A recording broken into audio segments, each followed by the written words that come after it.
Welcome to CGU, Christian Gamers Union. And today is a good day. Today is a great day. Today is a day of the Lord. And today we're going to cover Deuteronomy chapter 14, and hopefully we can get to chapter 15. And what we're covering is, number one, foods that are clean and unclean, because we're dealing with the repeating of the law in Deuteronomy to that generation that went into the land of Canaan with Joshua. And then we're going to talk about giving, afterwards. And giving does not just include, giving your tithe when we're dealing with the old covenant, but it's also giving and lending to those that are poor, because God wants us to remember when Israel was in bondage when Israel was in bondage in Egypt, God showed them mercy. Out of their poverty, he made them rich and made them into a nation. So when there's poor amongst Israel, just like with us, when there's poor amongst the church, when there's poor people in the world, we have to, be cheerfully givers and give with no expectation for anything in return. So we're going to briefly talk about giving real quick. Let's turn our Bibles to Matthew chapter 12, verse 33, before we get into Deuteronomy 14. And we're going to talk about how giving is not just your money, but it's also your work. So in Matthew chapter 7, Jesus said, "You should know them by your fruits, and fruit are the things you produce." It's not just your money. And yes, it is your money. It's your actions. It's what you sacrifice, your time. Your good deeds, your bad deeds. Everything that you do is considered a fruit towards God. And we see in verse number 33, either make the good tree and his fruit good, or else make the corrupt tree and its corrupt fruit, for the tree is known by his fruit. O generation of vipers, how can ye, being evil, speak good things? For out of the abundance of the heart the mouth speaketh. A good man out of the good treasure of the heart bringeth forth good things, and the evil man out of the evil treasure bringeth forth evil things. But I say unto you that every idle word that man shall speak, they shall give account thereof in the day of judgment.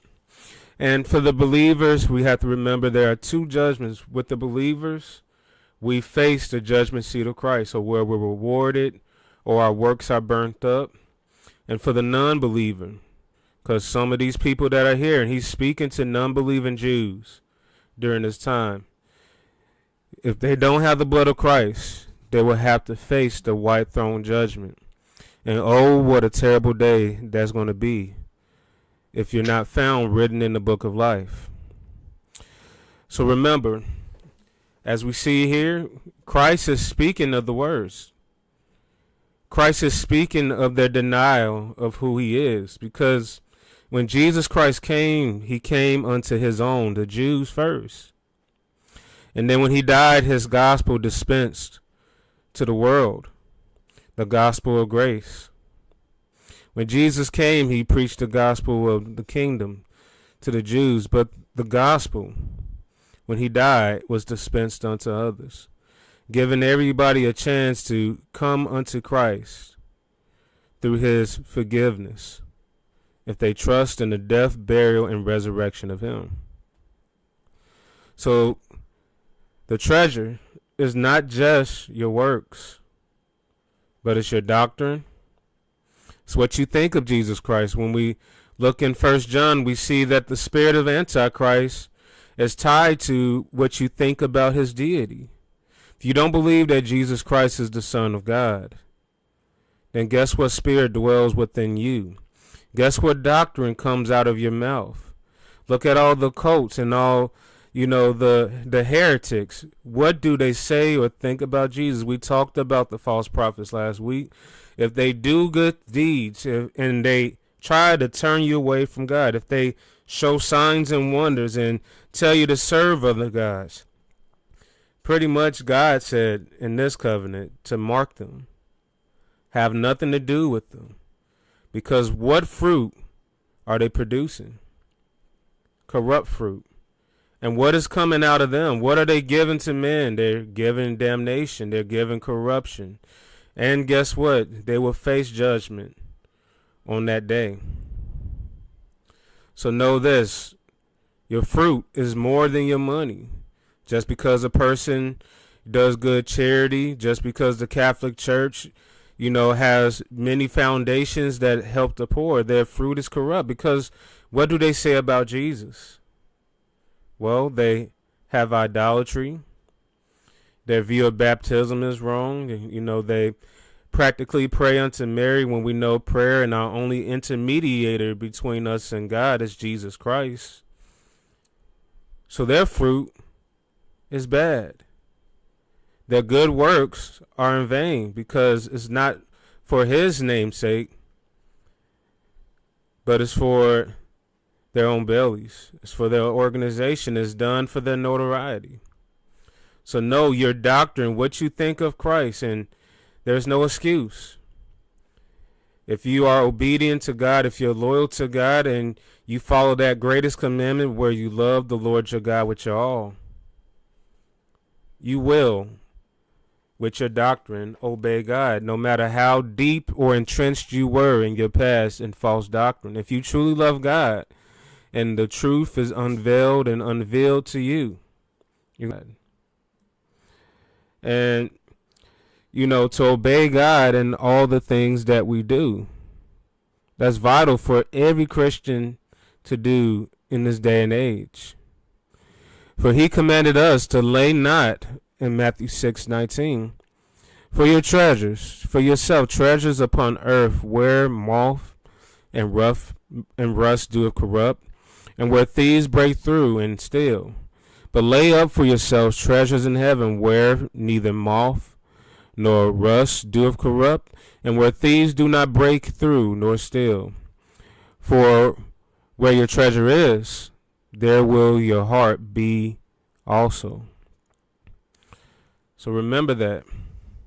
Where your actions is towards, where your time goes to, and where each and every deed and each and every thought that you hold captive of God, and how you spend your money, and how you treat your family, and how you have fun, if it's towards God and you're giving to God, if you give your money to God, if you give your money to a godly church, when don't forsake the widow, when you don't forsake the poor, when you esteem those that are low estate in the church, when you do and act and abide in the commands of Christ, guess what you're doing? Everything you do, you're sowing fruit, and you're getting rewarded by God when he returns.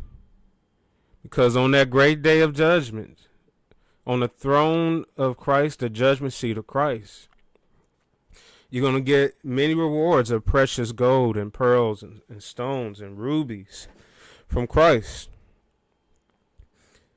And guess what? You might not taste the riches of this life, but guess what? Though you may be poor financially, I just want to let you know that you are rich.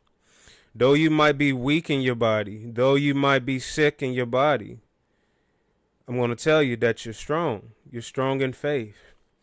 Because guess what? When you die, though your body may be feeble, though your flesh may be weak, God will restore your health. God will give you a body that is immortal. It won't die. It won't get sick. Your riches that you get in heaven, it can't be taken away. It can't be stolen. It can't be, corrupted. You can't be swindled out of your money when the kingdom of God comes. Because that who is righteous, because you gave to Christ and you gave cheerfully, God will reward you. He will. So hold on to those things, because when we give cheerfully and when we dedicate our all to God, Paul gave this charge that we will be rewarded of God when his kingdom comes. When Christ returns, you will be rewarded. So hold your thoughts towards this. For his word says this: should be not ashamed in the same confident boasting. Therefore, and this is how we should give. Therefore, I thought it necessary to exhort the brethren that they would go before unto you, and make up beforehand your bounty, whereof ye have noticed before, that the same might be ready as the matter of the bounty, and not as of covetousness.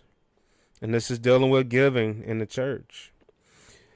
And yes, giving to church, and I'm not saying that, you're not going to go, that you're going to hell if you don't give, but what did Jesus say? Where your treasure is, your heart also. If you give your money to Beyonce, if you give your money and buy all these CDs and video games, and you think nothing of God, you complain about giving in church, and your money is going towards these other secular things. Well, where's your heart towards? Those that labor in the faith, the pastors, the deacons, the elders, the mothers, the widows, and you spend all your money on yourself and you think nothing of God. And I'm not saying that person's going to hell. Where do you prove that your true treasure is towards? Where is your heart? Is your fruit truly good?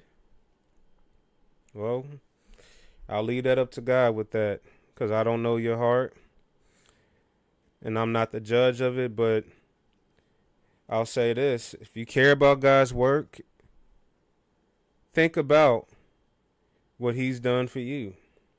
Appreciate those that labor among you. Appreciate those that are in the faith. Because our giving is very important. You might not get money in this life, but you'll get 100-fold in the kingdom that is coming. Because it says this, but this I say, he which soweth sparingly or gives sparingly shall reap also sparingly. And he which soweth bountifully shall reap also bountifully. And this is not just talking about money, but this is talking about your love towards God, as well as your all. If you love God, you'll give your all to God. And that's not just money. It's your time. It's your deeds. It's your evangelism. It's how you treat your family. It's everything you do. You have to give your best. You have to do all your work, even on your job, when you're serving your masters, your employers. Do your work as if you're doing it unto God, because you are doing your work unto God when you give your all on your job. Because if you give sparingly, guess what? He which soweth bountifully shall reap also bountifully. And when you give sparingly, you're going to reap sparingly. And that's the same principle that we see in our life. Those that work hard, most times the harvest is plenty. If you're diligent with your farming, if you're diligent with your business, if you don't give up, 9 times out of 10, you're going to bountifully receive. And the same thing with giving to God. When you give to your church, when you're dedicated to your church, when you're dedicated to Christ and you're each and every day, when you sacrifice your time and you pray and you fast and you get to know God, God will reward you bountifully for every single thing that you do for him. Because when you live in love, your Father which is on high, he will give to you bountifully. And that's a promise. And I'm not preaching no prosperity gospel, but that's the promise of Christ. Because when his kingdom comes, he said those that lose house or husband and wife, possessions and property, guess what? He's going to give to you 100-fold in this life and the next. It's not guaranteed in this life, but in the life that is to come, you're going to reap bountifully for every single thing you do for God. So every man, verse 7, according as he's purposed in his heart, and this is why I don't judge, and this is why you don't see me criticize pastors about their money. Because guess what? If their doctrine is right, and they disobey God, God is going to deal with them. But if their doctrine is wrong, that's what I focus on. If they're trying to lead someone away from Christ through false doctrines, then that's when I mark them. But they worked hard and they choose to spend their money on a yacht. I'm going to mute you because you're echoing, Petro. If you spend your money, on your wife and all that, that's not for me to judge how you spend your money. That's between you and God. But I'll say this. If your giving is towards God and his kingdom, if your giving is for the betterment of all, guess what? You're going to be rewarded gratefully. And there's nothing wrong with buying the car, the house, the boats. If God has given you your portion, enjoy it. But if God has given in your heart to give bountifully to the church, don't disobey God, because guess what? If you have that conviction and you don't obey it, if you see your church is in need and you don't obey it, I'm not going to judge you, but God is going to judge you if you grieve the Holy Spirit when he commands you to give sacrificially. So every man according as he purposed in his heart, so let him give, not grudgingly or of necessity, for God loveth a cheerful giver. And God is able to make all grace abound towards you, that ye, always having a sufficiency in all things, may abound to every good work. So what is, the giving towards?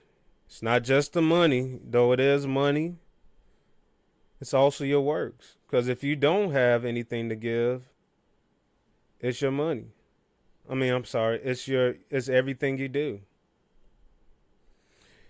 And it's not just your money, because if you don't have money, you still sacrifice with your praise. You still sacrifice, with your works, with your body, mind, soul, and spirit. It's with everything you have, whether you have much, if you have none, or if you have much money. It's about everything. All right, let's go to Deuteronomy chapter 14. And before we start, anyone have anything they want to say? All right, let's start. Deuteronomy 14, verse 1. You are the children of the Lord your God. You shall not cut yourselves, nor make any baldness between your eyes. For the dead. For thou art a holy people unto the Lord thy God, and the Lord hath chosen thee to be a particular people unto himself, above all the nations that are upon the earth. And that's the same for us. I'm not saying making yourself bald is a sin, because that is the old covenant. That's the law. But remember, as a Christian, we ought to pursue a holy life before God. And these things were to separate Israel from the world. And the same thing with us as Christians. We are a holy people. We ought to behave and be separate from the world. Let those that are damned be damned, and those that are pure be pure. For thou art a holy people unto the Lord thy God, and the Lord hath chosen thee to be a particular people unto himself, above all the nations that are upon the earth.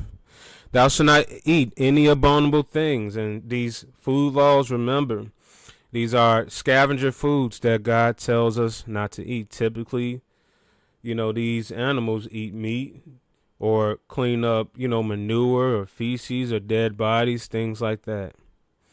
So no, when God said don't eat that, it's to your best interest for your own health, not to eat it. Now, you're not sinning or you're not going to go to hell, because remember, we're not under the law. You're not going to go to hell, but it might, when you study and look into pork and all these unclean foods that are in the old covenant, they do affect, especially pork, your health negatively. All right, so let me read through this. The hart, the roebuck, and the fallow deer, and the wild goat, and the pine guard, and the ox, and the camels, And every beast that parteth the hoof, and cleaveth the chef into the two claws, and cheweth the chud, among the beasts that ye shall eat. Nevertheless, these ye shall not eat of them that chew the chud, or them that divide the cloven hoof, as the camel and the hare and the coney, for they chew the cud, but divide not the hoof. Therefore they are unclean unto you. And the swine, because it divideth the hoof, yet it cheweth not the chud, it is unclean unto you. Ye shall not eat their flesh, nor touch their dead carcass. These ye shall eat of all that are in the waters. All that have fins and scales ye shall eat. And whatsoever have not fins and scales ye may not eat. It is unclean unto you. For all the birds ye shall eat. But these are they which ye shall not eat: the eagle, the ossifis, and the osprey. And remember, these are, cleanup crew when they are dead, animals and dead bodies, humans. Guess what you see around dead bodies and dead humans? You see the flies, you see the birds, you see the fowls of the air to clean up that which is dead when your body decomposes. And the gled and the kite and the vulture after his kind, and every raven after his kind, and the owl and the nighthawk, and the cuckoo, and the hawk after his kind, and the little owl, and the great owl, and the swan, and the pelican, and the gyre eagle, and the cormorant, and the stork, and the heron after her kind, and the lapwing, and the bat. And every creeping thing that flieth is unclean unto you, they shall not be eaten. But all the clean fowls ye may eat. And ye shall not eat anything that dieth of itself. So anything that dies, guess what? You shouldn't be eating anything sick, because guess what? What those animals got may transfer unto you if you eat something sick. So if it dies sick, don't touch it. Thou shalt give it unto the stranger that is in thy gates. So the Gentiles were allowed to eat unclean food, that he may eat it. Or thou may sell us unto the alien. For thou art a holy people unto the Lord our God. Thou shalt not see a kid in his mother's milk. Now we're dealing with tithe. Tithing is very important in the Old Covenant and the law.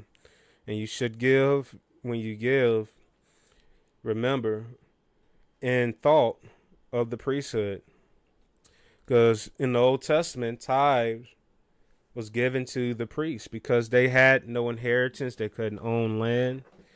The lands that they owned, the houses that they owned were throughout the villages, throughout the cities, because their job was to be the priesthood of Israel. They were the ministers of God. So how did they survive? They survived off the tithe. Verse 22, thou shalt truly tithe all the increase of thy seed. So this was a commandment to everyone that was within Israel. A tenth of all your seed was to be given, that the field bringeth forth year by year. Thou shalt eat before the Lord thy God in the place which he choose to place his name there. The tithe of the corn.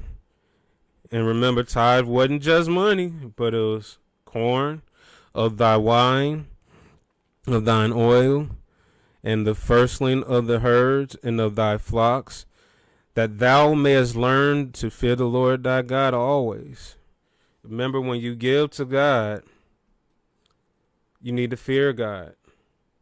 You need to have respect unto God. And also, when we read further down, think about your brothers. Think about when you give to your church, think about your pastors, those that labor, the operations of the church. Not every church steals. And if that church is stealing, guess who's going to deal with them? God is going to deal with them. If you give to an organization that is stealing, you find out, should you keep giving to that? No. But if they're doing the work of God, guess what? You're giving to God. And if you give out of conviction, God is going to bless you as well. The firstlings of thy herds and of thy flocks, thou mayest learn to fear the Lord thy God always. And if the way be too far or too long for thee, so thou art not able to carry it. So if you can't carry the wine, the oil, the cattle, and you can't give a tenth of all that, this is what you do. Or if the place be too far from thee, which the Lord thy God shall choose to set his name there, when the Lord thy God have blessed thee, then thou shalt turn it into money. So in that case, they didn't give money, but in this case, you're going to turn what you have traveling with you into money, a tenth of that. Verse 25, and bind up the money in thy hand, and thou shalt go into the place which the Lord thy God shall choose.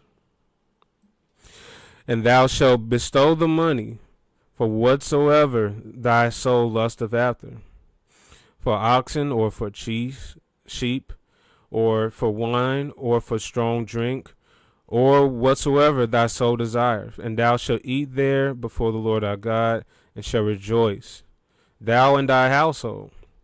And the Levite that is within thy gates, thou shalt not forsake him. So why should you always give your tithe in the Old Testament? Remember, your Levite brother, y'all can own land, but the Levites can't. They have no inheritance of lands, but God is their inheritance. They're taking care of the land. This is like a tax. When we give our taxes to our government, your money is going to your officials. Your money is going to the building of the roads. Your money is going to the cleaning of the streets and the sanitations, the demolitions of all unclean land, because guess what? This principle of the Levites, is similar to how we run our governments. Everybody pays their taxes. That government has money to, function. But the difference between, God's government and the world's government is that you had no vested interest of the government. Because in our land, our governors and our politicians, they can own lands, they can sway opinions, and, they can manipulate things. But with the Levites, they couldn't own stuff. So everything they did was to be done unto God. Because they had no inheritance. They were solely and strictly dedicated to God in everything they do. So remember them. If you don't give your tithe in this covenant, guess what? You're not giving to God. You don't care about your brother that's taking care of the cities, that's cleaning everything up, that's, dealing with your sacrifices of sin unto God. And if you don't give to God, guess what? Do you love God with y'all? No, you don't. And similar to today, if God convicts you to give to a ministry that is fully serving God, doing the work of God, and you have no reverence or care towards them, do you really love God? You see all that sacrifice, and a lot of us, we don't want to see pastors or preachers or members of the church. We want to see them all broke and poor. Now, if they're poor and you have nothing to give, fine. But we ought to think that we ought not to muzzle them ox. If a ministry is struggling, you need to have some conviction in your heart to be a help. And when you give to God, or if you're a minister of God or a preacher or a pastor, and you're overseeing giving, I'll say this. Don't hold in high esteem the givers that give much money. Do not treat them better than the poor in your congregations. Don't have more respect unto them that have much to give than the ones that give least, because they have not to give. Because guess what? That's not God's judgment. God truly knows how much a person is giving. Because a person that gives, their all, gives more. Like if it's $1 and that's all they give, they've given more than a millionaire that has given, his 10,000 out of his $100,000 that he just received. Or is 10,000 out of his a million? That's just a dime and a drop. The one that gave his all gave more. Or a person that dedicates their life towards God gives more than a person that, serves God sometime. Which is more accepted of God? The one that gives their all. And when we look in the New Testament, how much did the church give? Well, it was more than a tenth. They gave their all. They sold their houses. They laid it at the feet of the apostles. And the church flourished. And the Levite that is within thine gates, thou shalt not forsake him, for he hath no part nor inheritance with thee. At the end of 3 years thou shalt bring forth all the tithe of thine increase the same year, and lay it up within thy gates. And the Levite, because he have no part, inheritance with thee, and the stranger, and the fatherless, because guess what the Levites did give to the fatherless, and the widow, which are within the gates, shall come and shall eat and be satisfied. And the Lord thy God may bless thee in all the work of thine hand which thou doest. So remember the tithe, the giving of the people of Israel. God put the premise on them. Know that your money is not just going to the Levite, it's going to the poor. It's going to the widows. Because guess what? The widows are without a covering. They don't have their husband no more to provide and protect for them.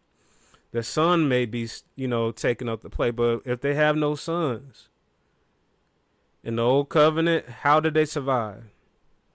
It's through the tithe. Or as God commanded, the bread of the edge of the field do not pluck, because it belongs to the poor. So in Israel, it should not have been that anybody was hungry. But yes, throughout the history of Israel, people were hungry. And because the people of Israel did not consider the poor, the widow, but they were greedy and covetous. They lived just for money and just for gain, most of them. God judged them because their heart weren't towards the Levi, the priest of the nations. It wasn't towards the widows that didn't have any, husband to cover and protect them. It wasn't towards the stranger that came from afar that was coming within Israel, because God wanted the strangers to see their hospitality and love. Or the fatherless, those that don't have a father at a great disadvantage, which are within thy gates, shall come and shall eat and be satisfied, that the Lord thy God may bless thee in all thy work of thine hand which thou doest. All right, so we're going to end the Bible study on that note. And before I close this thing up, I want to remind everybody, giving is more than just your money. It's more than just your tenth. But when you give to God, when you give, your money, to the things of God, when you give your time to God, when you give, your efforts and your work towards ministry, all of it is fruit unto God. And when we look in the Old Testament, tithing was not just money. It started with everything. And for you, I want you to give, your all as God commanded. Love the Lord thy God with all your heart, mind, soul, and strength. So with your actions, with your mouth, sow good fruit. Sow good things. How you work on your job, sow good fruit. Give your all.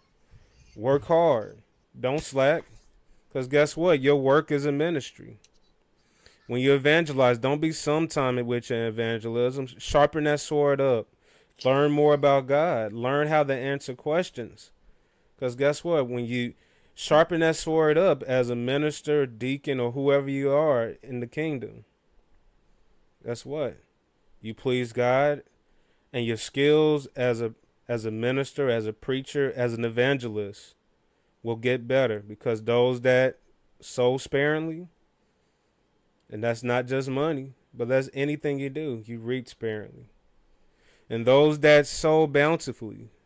So if you give your all with your effort, your time, your money, and I'm not saying you have to give all your money because, you know, guess what? That's between you and God. Guess what? God is going to bless you bountifully. All right, so we're going to end it on that note. So does anyone want to add anything to the study? Yeah. Oh, go ahead. Go ahead. Go ahead. Yeah, you first, voice, then James. Oh man, excuse me. So, I want to say this because I'm glad you said about when it comes to giving money, and it's not about just giving your money. And I'll give out a scenario myself. This is back when I was a bit younger. I had a job at Burger King that I lost, right? And I lost it because I just hated it. Just be honest with you. But it was a girl. She was a bit older than I was. She had a kid, and she was dating a friend of mine at the time that was a bit older than me as well. And she was struggling, and he didn't have a job. And I kind of frowned upon about that. She wanted to date this woman with all these kids because I believe she had either two or three. And you ain't got no money. Like, what you doing? But I knew what his intentions were. But it dawned on me. It's like, man, like, I really wish, I had some money to give her. And I was hurt and I was bothered by it because I literally just lost my job at Burger King. And I was like, man, like I could have, if I wasn't acting stupid and, if I wasn't being childish, I guess I could have at least give her a 20 or a 40 or anything just to give her kids some food. And in the back of my mind at the time, I was like, well, I need to hurry and get a job so I can help her. And it never happened. I was able to get a job. And so, that discouraged me in the sense of, man, like, I'm a bum because, I wasn't able to help somebody that really needed it. I didn't need the money at Burger King. I was at home with my parents. I wasn't, I wasn't in need of that money, but it hurt me to know that I wasn't able to help her. And it took a while for me to, grow and realize that, it's not about the money. It's about the condition of your heart. God is not going to frown upon you because you didn't have it. He's going to frown upon you if, I'm sorry, he's not going to frown upon you if you didn't have it, but you wanted to give it. He's going to frown upon you if you have it and you don't want to give it. And that's the difference that a lot of people tend to forget. Even I forgot at the time because I was too busy on focusing on, my works at the time, but what I wanted to do for her, which is fine, but instead of beating yourself up about it, look at the way the situation is. You're more willing to help her, than the guy that she's dating. And a lot of people tend to forget that it's not about your words. If you have the intentions to help somebody and you really can't help them, nobody's gonna frown upon you. At least nobody with a brain. Not saying everybody has one. Mm-hmm. But nobody's gonna frown upon you if you got that true intentions to help somebody, but you literally can't. It's not about. But again, it's not about your works. Now if you ever get a chance in the future where you meet this person again and you got the money and you're well established, yes, you should help her or help them. And do even more, 10 times more than what you want to do. Because, God blessed you. Saw a condition of your heart. He blessed you with those resources, with that job, with that money to help this person 10 times fold than what you initially had in mind. So that's all I'd say. Man, it's like what the Book of James says. It's more than just your words. If you don't have it, God don't look down upon you. But if your sister's in need and you have to give and you just give her good words, be blessed and be married. Your sister's still in need. God gave you what to give to help her out, but you, out of your covetousness and your selfishness, was like, you know what? Nah. But it might not make sense to us, to give because you do lose money giving, but you're not losing to God. All you do is gain, and you get an increase when it comes to giving to God. Because when you give to the poor, you give to God. That's a fact. Go ahead, Vessel. Um, Great point, boys. And Luke, I just wanted to go back towards what you were saying in terms of like giving God your all. And like you said, it's not always about your money. And you giving to God, you need to make sure that what are your motives when you're trying to serve God? Are you trying to serve God so you can get that house, get that car, get that girl, get that dude, whatever you're trying to do? What are your true intentions? Are you serving God? Are you being a living sacrifice for God every day so you can draw closer to Him, so that you can know more about Him? Know more about the person who redeems you, who saves you, who kept you from having an eternal damnation. Like, what are you serving God for? And I think people get it twisted when it's like, well, I gotta sacrifice all this stuff for God in order to please Him. No, you can't think of it like that. What you got to think of is like God already sacrificed everything just so that you can have a chance. He gave you the ability to walk, talk, see, hear, taste, smell, touch, feel. He gave you the ability to do all the things that you can do. But we easily forget that because of the cares of this world. And like Luke said earlier, which a lot of people need to be reiterated to, is that don't cast all your hopes into this world, on all wealth and all the stuff that's in this world, because they will be eaten up. It will turn to dust. When you die, you won't be able to take none of that with you. Amen. You have to remember that God has given you everything. He has given you 100%. And the least we can do is just return the 100% back to Him by telling somebody else how good He is. Mm-hmm. You have to, even thinking about the man that was possessed by a legion of demons. Well, imagine being possessed by a legion of 2,000 demons. And all Jesus said is go around and tell somebody how good I am, how good I was to you. That's all He required of it. And that's all He requires of us. Just tell somebody about how good God has been to you. And like Luke said, you have to be ready. That means you need to put down the game, you need to put down the phone, you need to, whatever you're doing that is distracting you from God, you need to give God your time, because if God owns everything, that means He also owns your time.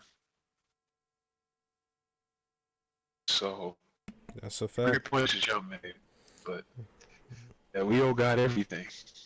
Amen to that. Not some things, everything. Everything. Everything we get and attain in this life belongs to God. We're just borrowers. We're on borrowed time because we only have an appointed time. Our money, if we work hard and attain all this wealth, the day we die, all that will go to someone else. Or it's going to decay, rot, and go back into the earth where it came. Everything is temporary. The only thing is internal is what we do for Christ. That's it. And, remember, the world, godliness is gain. Don't be like the world. Don't have respect of person. Don't show favoritism, pastors, towards your big givers in the church. You thank them for giving, but don't show them more regard than, those that are poor within your congregation. No, you give charge to the rich. You esteem the poor and those that are least estate. They didn't do nothing. Some people didn't do nothing wrong to be poor. Some people, they disobeyed God, and yes, God brought them down. But some people didn't do one thing wrong. But they're poor, but guess what? They're rich in faith, and they're richer than you. So keep that in mind. Don't have that wicked judgment, because the Bible tells us that, and I pulled it up while y'all were talking, and James chapter 2. where James brought this up. It says this in James 2, verse 1. My brethren, have not the faith of our Lord Jesus Christ, the Lord of glory, with respect to person. Don't have respect to person. Don't show favoritism. For if there come unto your assembly a man of gold ring and a goodly apparel, he has the suit on, he's decked out, look handsome, wife decked out, look, fine and pretty. And there come also a poor man with foul raiment, and ye have respect unto him which that weareth the gay clothing, which means good clothing, and say unto him, sit thou here in a good place. Oh, you the alderman, come up front. Rich man, come on up here. And I see this in some churches. And you say, sit down here in a good place, and say unto the poor, stand down here. Or sit under my footstool, you low down, dirty, poor jerk. Just should be ashamed of yourself. So how does God look at that? Are you not then partial in yourselves and become judges of evil thoughts? Oh my goodness. Hearken, my beloved brother, God hath not chosen the poor of this world, rich in faith, and the heirs of the kingdom which he hath promised to them that love him. But ye have despised the poor. Do not the rich oppress you, and draw you before the judgment seats? Do they not blaspheme that worthy name by the which ye are called? If ye fulfill the royal law according to the scripture, and this is the second greatest commandment, thou shalt love thy neighbor as thyself, you do well. But if ye have respect to persons, you commit sins, and are convinced of the laws as transgressors. So remember that. If you are an overseer of a church, or if you're poor as well, or you're not an overseer, do not treat those that are least according to the eyes of men, because we're talking about man's eyes that judges according to appearance and how much money you got or the notoriety. We as men, and this is the flesh, we have respect to persons. We treat those that can benefit us great. Because guess what? We can get something out of that. And a lot of people in the world, they say, well, only hang around those that can help you. I only hang around rich people. Well, that ain't godly. You ought to hang around all your brethren in the faith, whether they're rich or poor, bond or free, female, male. Because God is not a respecter of persons. And remember, they might be poor because they are rich in faith, and their reward is far greater than the biggest giver in your congregation, because they're rich in faith and they give way more than that person that God gave the money to give more in your congregation. And that's not just with church giving, but that's in anything. Treat those that are in poverty and poor like they're a human being. I'm going to give one example. A few weeks ago, I only had $20 in my pocket, right? And I went to a Maxwell Polish place in Chicago, the Chi-Town. And I didn't have the change to break. And this guy that was there, he, went up to me and was begging me for money. And I bought me a Polish. And I bought the lady that was next to me, something to eat because she was poor as well. And I was out of money. But guess what I had in the car? I had a sandwich in the car that I forgot about. And the man was like, can you give me money? I was like, I don't have nothing, but hold on. He was like, oh. And then he asked the guy that was right behind me, can I have some money, or can you get me something to eat? No, get the heck away from me, MF. Well, I'm hungry. Well, that ain't my problem. You shouldn't be begging around me. And that kind of stirred me up. I'm not going to lie. It stirred me up. And I went in my car, to check on things and make sure I wasn't gonna get robbed because this was like midnight, after doing some work. And when I saw that sandwich, I was like, "Oh, thank you, God. I'm gonna give it to this man." And I was like, "You know what? I don't need no French fries, man, because I ain't trying to gain too much weight. So let me give him at least my fries." And here's some quarters in my cup tray. So let me check around, make sure ain't nobody looking at me, so I won't get robbed. So I got them 4 quarters out.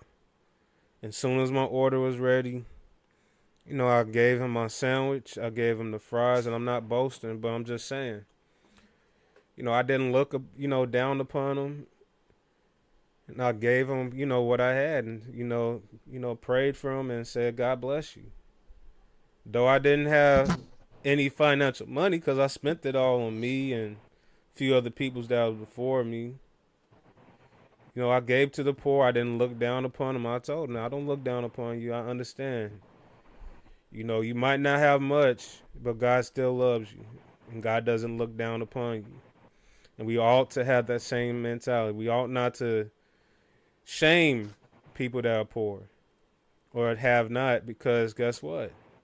It might not be their fault. It could be that they fled here from a far journey and they're starting over. But don't look down upon them. Don't despise them. Just love them. And if you have to give, give. If you don't have, pray for them and encourage them. All right, James, close us out. The CGU and all of its biblical works are brought to you in part by The Bible. All right, Bible. God bless you guys. Thanks, Zebulon. God bless you guys. And I want to thank Mr. Flame, Miss Kira, Ruckman Knight, Zebulon, Vessel Yahweh or Fire Judah, and the Orange Soda Preacher, his voice. God bless. God bless you all. Till next time. Good night. Good night. Hold on. Okay.